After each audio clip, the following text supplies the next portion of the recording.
The BMW X5 is often seen as one of the go-to choices in the SUV segment. It's established that reputation over many decades on sale, over which time it's progressed and evolved to become even more premium and even more upmarket than before. This new version has now got a plug-in hybrid powertrain as well as all of the traditional petrol and diesel ones, but the SUV market has grown considerably from when the X5 first went on sale. So can it do what it has always done and come out on top against some really serious competition? That's what we're going to find out today. But before we do, please remember to subscribe to the Motors.co.uk YouTube channel and hit the bell icon so you're notified every time we upload a new review. The exterior of the BMW X5 has a really classy upmarket feel. Of course, you've got those big kidney grills, although they're not as big as on some of BMW's other models, and around the back it's finished off with some nice sleek lights. Overall, it's a really refined and well executed design which we think looks really good. The interior of the X5, as you might expect, is finished to a really nice high standard. We've got lots of good materials, really nice leather finishes, some gloss black plastic, which I'm just not a huge fan of, but there's not too much of it, so it doesn't attract too much dust in this area. We've got some nice features. We've got heated steering wheel, heated seats, and, which is quite cool for this car as an optional extra, it's got heated and cooled cup holders. So if you've got your coffee in there like we have today, and you can keep them warm and it heats the base up, which I think is a really cool feature. Overall, it's very comfortable, driver focused, but with really good seats that make you feel as if this car, you could be sat in it for a long time and it's going to be really comfortable.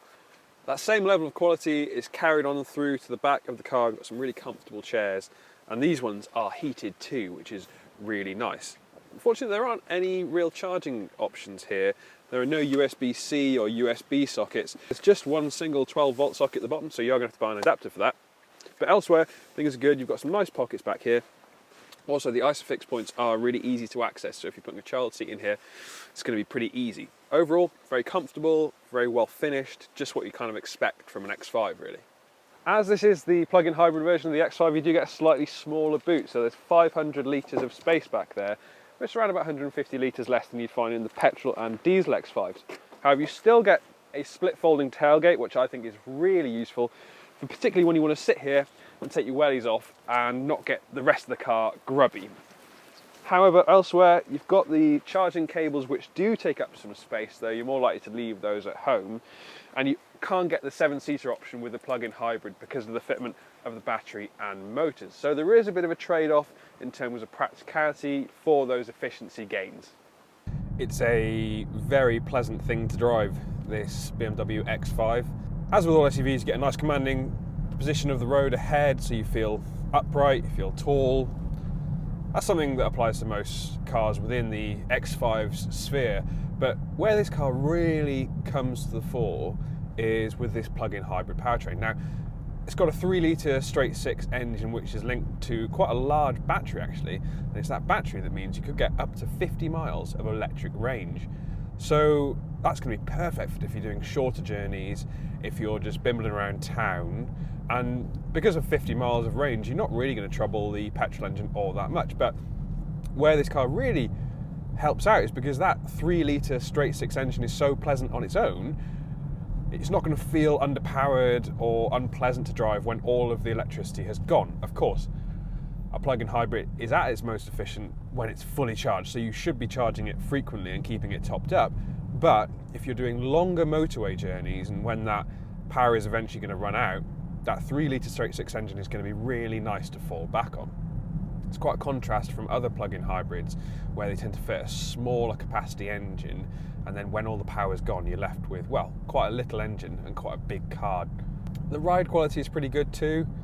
I'm driving down a pretty gnarly section of road and it's dealing with it quite well despite riding on relatively large alloy wheels. You sometimes find that with plug-in hybrids, because of the fitment of the batteries, the whole car has been stiffened up to compensate for it, but this feels like a pretty good combination between stiffness and ride comfort. It's really quiet too. It's lovely to have that electric power to rely on when you're just running around town or driving at slower speeds. It makes the whole experience very, very quiet. One thing that I will say as well is that the refinement in the cabin is excellent too. There's no squeaks or rattles, and that's something that is really thrown up with an electric powertrain because it's so much quieter than having a normal diesel engine knocking away in front of you. When it comes to tax too, the X5 plug-in hybrid CO2 emissions of just 30 grams per kilometre are going to come in really handy. And actually with that big electric range and a pleasant engine in the background, there doesn't seem to be too much of a trade-off against a conventional diesel. Of course, if you're doing big motorway trips, if you're just sitting on the motorway slogging it out for a long time, I would always say the diesel's still going to make the most sense. But for most drivers, this plug-in hybrid, I think it's going to be a much better choice than the diesel, both in terms of outright running costs and tax too. It's just such a comfortable experience. These seats are really nice and supple. You've got a great view ahead, great view behind. The steering is nice and accurate, but it's not overly heavy. Throttle response is really, really good too, because you've got a nice blend of electric and petrol power. And actually when you're running on electricity, you get some real zip off the line, and that's quite pleasant in a car like this. Plus, you can actually feel a small amount of regenerative braking happening. So, as you may have seen in some of our other videos on electric vehicles, regen is basically the electric motor being reversed and putting the power that would otherwise be lost during deceleration back into the battery to keep it topped up, or relatively topped up. And you get a little bit of that in the X5. You let off the throttle and it does start to slow down. You tend to rely on that more when you're going at slower speeds or around town, or when you're stuck behind a group of cyclists like I am now. You can't see them, but they're definitely there. The BMW X5 continues to feel like a very premium and well-finished prospect, just as it always has. It's good to drive, it's comfortable, and in plug-in hybrid version, it's quite efficient too. You do have that trade-off with this electrified version in terms of practicality, which might put some people off, particularly as you lose the option of having 7 seats and a bigger boot. So for many people, the diesel and petrol versions might still make better sense.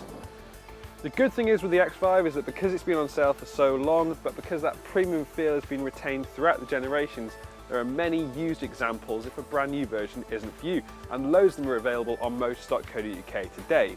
Please remember to give us a like if you've enjoyed this video and a comment below to let us know what you think of the X5. And while you're here, as always, remember to subscribe to the Motors.co.uk YouTube channel and hit the bell icon so you get an alert every time we upload a new review.